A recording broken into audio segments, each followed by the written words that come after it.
Welcome back everyone, my name is Lee from Weber's Kitchen. Today we're making homemade passata.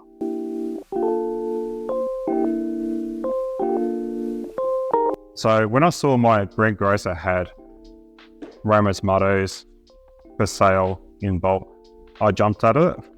Now it's $35 for about 16 kilos, which isn't cheap, but my San Morzano tomatoes, they're pretty bloody tiny. They're about the size of a cherry tomato. They are delicious, but no near enough to actually do anything canny or anything with that. So I jumped at the opportunity to buy some tomatoes, and we're gonna make some passata today.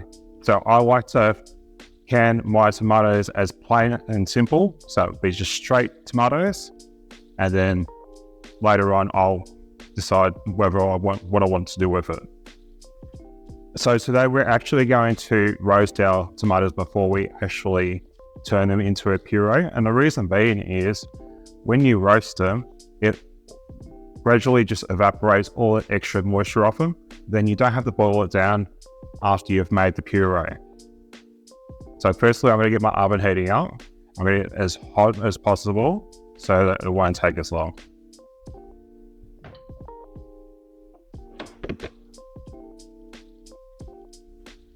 So now we're just going to wash the tomatoes. So now I've got some water just filling up in this sink here. And I'm just going to go through these tomatoes and just make sure there's no insect bites or anything on them. And if there's any bruising or anything like that, we can cut that off. So there's a bit of dirt and everything on them. We just want to get all that off before we start all the roasting process. And I don't have too much room, so we're going to do this in stages.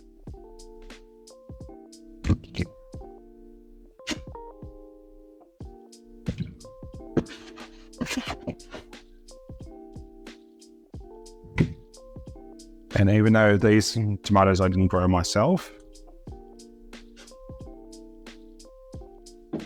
I think it's still a good skill to learn how to preserve it and everything. So that's why I've jumped at the opportunity of just buying them as well. So now we've washed all our tomatoes. Now we're going to slice them up, put them on a tray and get them into the oven. As you can see, my sink is full of tomatoes. And all we're going to do is just slice them in half and into quarters.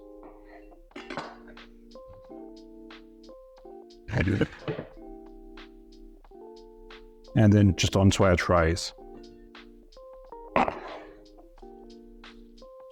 So I'm using Roma tomatoes today. You could use any tomato you want. The great thing about Roma tomatoes and San Morzano is they're more for making actual sauces.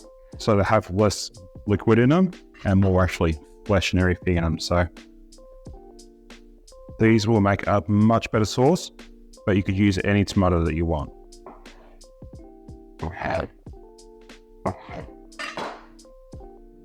And while my San Morzano tomatoes haven't really grown much, I have seen there is some bigger tomatoes there now. So I'm hoping I'll be able to make some pizza sauce with my San Morzano tomatoes. So that's the main reason why I grew them.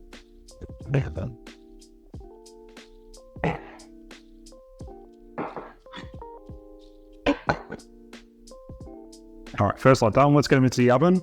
No oil or anything on them. Just as is, into the oven.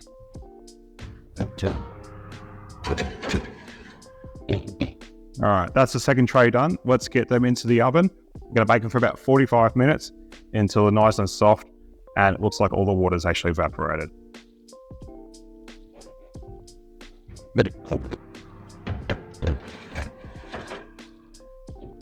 All right, so the first batch of tomatoes is done. I'm going to show you how they should look.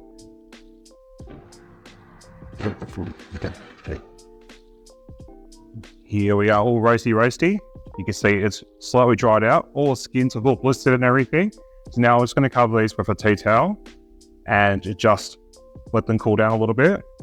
And I'm going to get the rest all roasted up.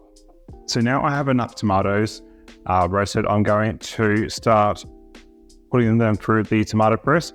So I'm using a Norpo tomato press.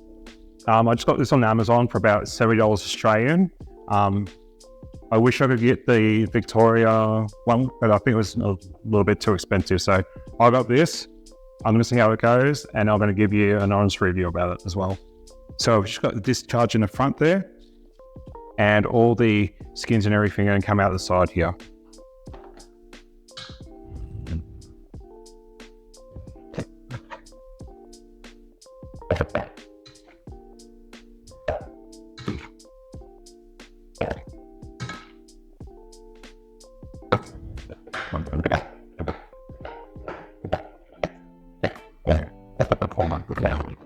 Ooh, it's working.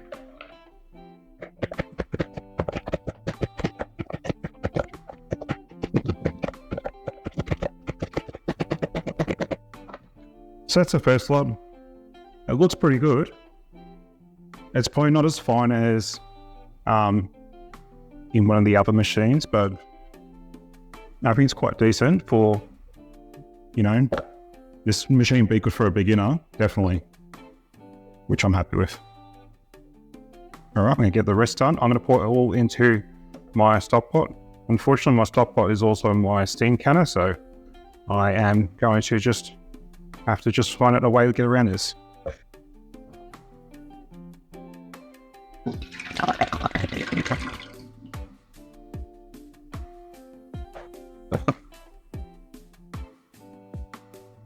Don't forget as well to extract all that goodness out of the skins a second time.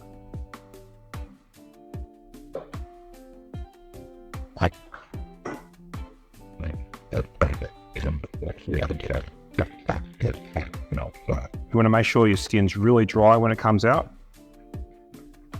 Look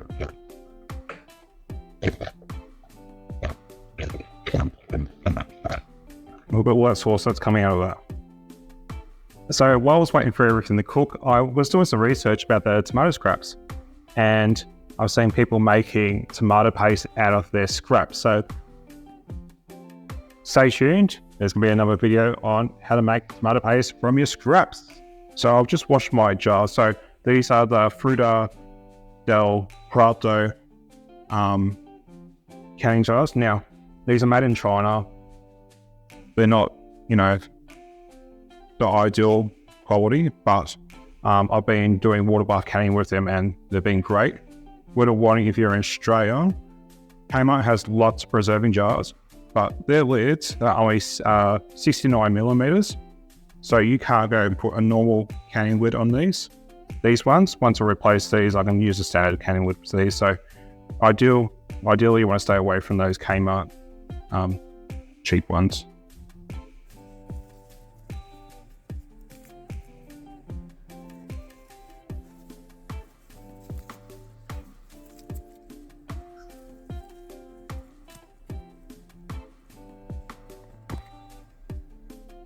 All right, so now we're ready to jar it all up. So I suggest if you're new to canning, grab one of these canning kits.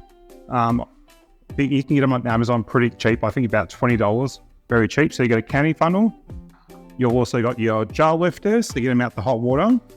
And then you've also got your headspace checker and also your debubbler in one. And I think these things really helped me when I was first canning, and I suggest you get them too as well. So what else we'll need is also some citric acid. So I've just poured some citric acid into a little container here just to make it easier to put into the jars. You can also use lemon juice. I prefer citric acid because I don't want the lemony flavor in it. All right.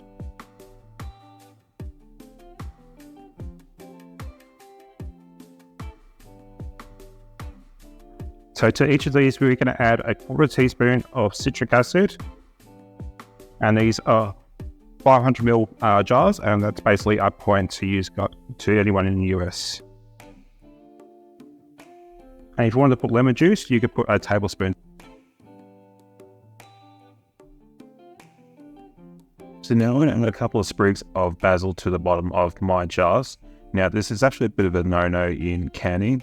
Typically you should only add dried herbs, but this is going to be acidified, so I think that should be fine anyway.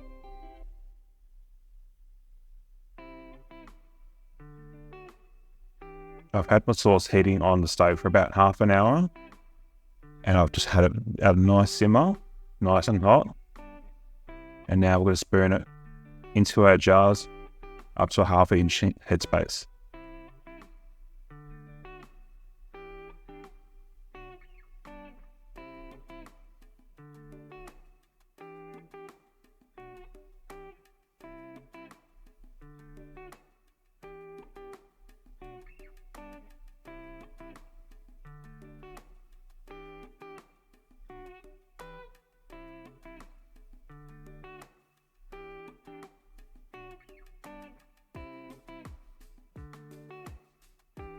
That is the leftovers, and that will go straight into the fridge. And now we're going to debubble the rest.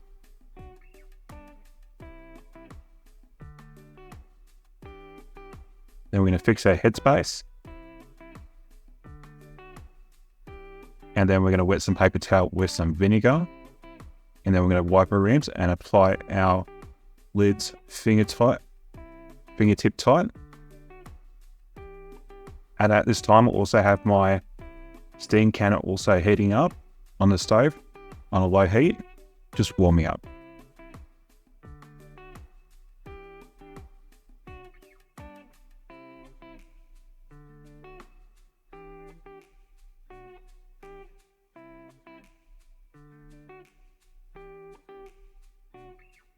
So now we're going to add all the jars to the steam counter.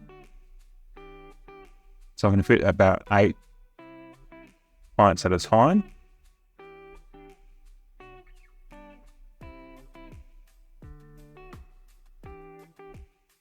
Then we're going to put the lid on, and then we're going to crank the heat up.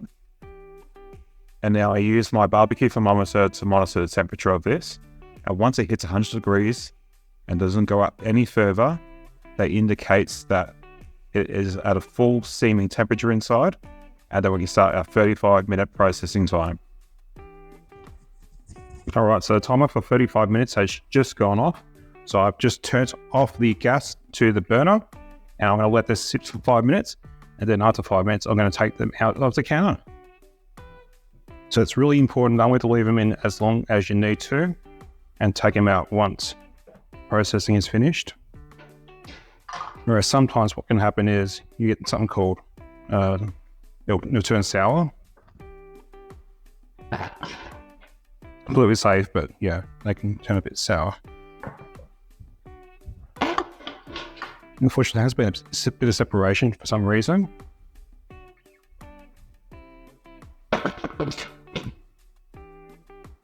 What, heating it on the stove would have actually avoided that.